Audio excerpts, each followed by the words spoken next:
comes to user-generated content. The bill begins with quite strong statements saying that a person who uses social media services to upload programs for transmission is not considered a broadcast undertaking. Yet when we get to 4.2.2,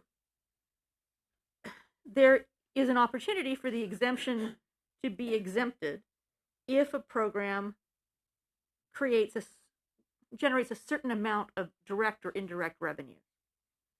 So I want to understand very clearly, because many, many people seem to be very confused by this apparent contradiction.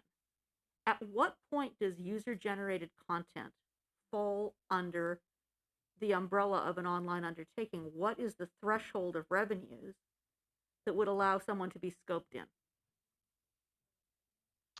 Thank you. Thank you for the question, Senator Simons.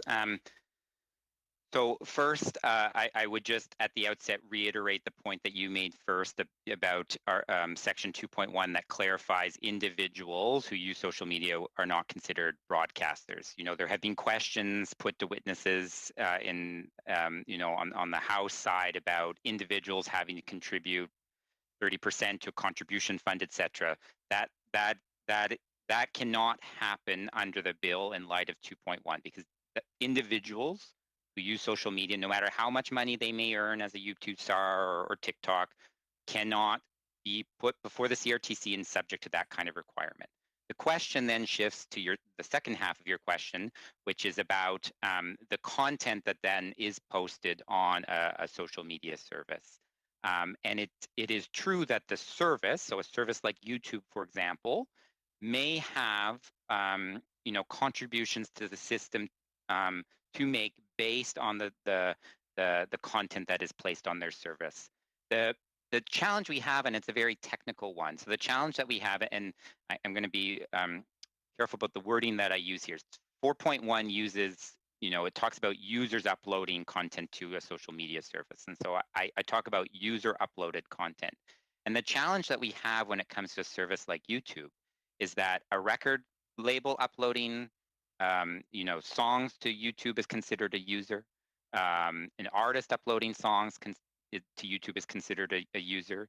A digital first creator, which we've heard a lot about, uploading content to YouTube is considered a user. And you or I, when we put something on YouTube, is considered a user. So the challenge that we have is that YouTube has a very powerful business model, but it's a business model that's used in a variety of different ways. And one of the ways in which it's used is for Canadians to use it as a streaming service to stream what the government has called commercial content.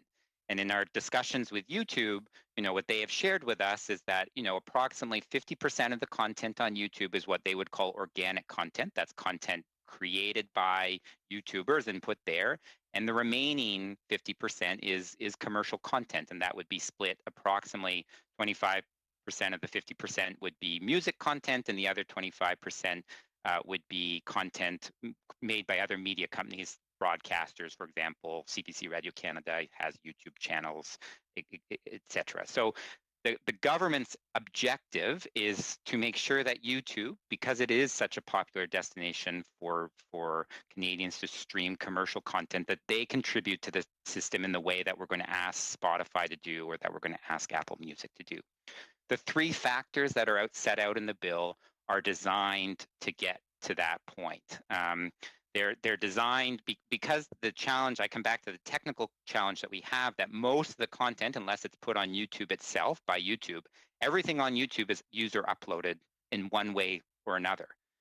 And so the challenge we have are, what are the indicators around that commercial content so that the CRTC has clear guidance about the kind of content that the government believes should be scoped in. And so that's what those three factors are designed to do.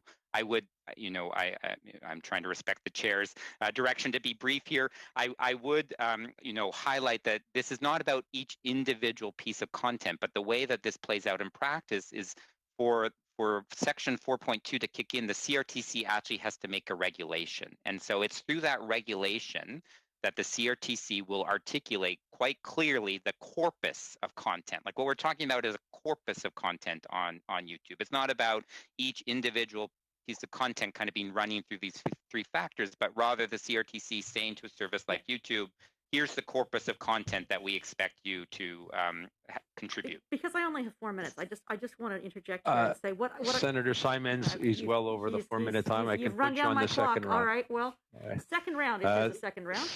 I will certainly put you down. Senator Manning. Mr. Chair, and welcome to our witnesses. Just a couple of questions. First of all, how will platforms know and verify if content is Canadian? For example, over 500 hours of content is uploaded to YouTube every minute. How would that system identify what content is Canadian and subject to whatever promotion requirements the CRTC imposes? So thank you for the question, Senator Manning. And it relates to the previous answer in that the government's objective as it relates to a service like YouTube is to include commercial content only. So it's not about, this isn't about online creators who, have expressed, and the government respects, that they do not wish to be forced into a point system where their content is evaluated. It's not about that kind of content. The kind of content that this is about is commercial content where YouTube is acting as a substitute for another streaming service, like, again, Apple Music or Spotify. And that kind of content is already evaluated of whether it's Canadian or not. So in the music side, for example, we have the Maple system where you look at the songwriter and the lyrics and whatnot. And on the audiovisual side, you have the 10-point system. And so, when you come back to the question of commercial content, there's already a point of reference for that. It's not about extending that point system to that 50% of content that I mentioned to Senator Simons that sits on YouTube that's generated organically by online creators.